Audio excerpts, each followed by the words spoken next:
হাতটা একটু জোরে জোরে মালিশ করে দাও, জোরে জোরে, খুব যন্ত্রণা করছে হাতটা, প্রচুর যন্ত্রণা করছে। কাচাকুচি করেছি, হাতটা ফুলে গিয়েছে।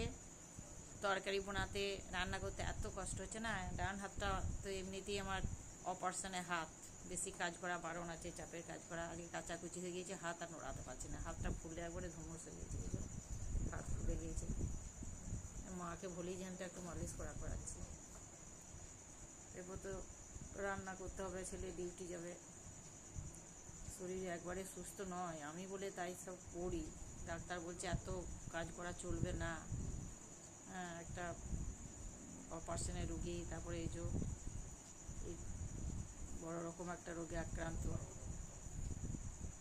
কি করব, করার কিছু নাই, করতেই হবে। একা ঘর, দুজন বয়স্ক আছে,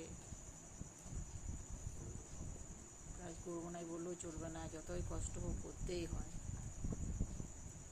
দুজন আছে, এই যে একটি আছে,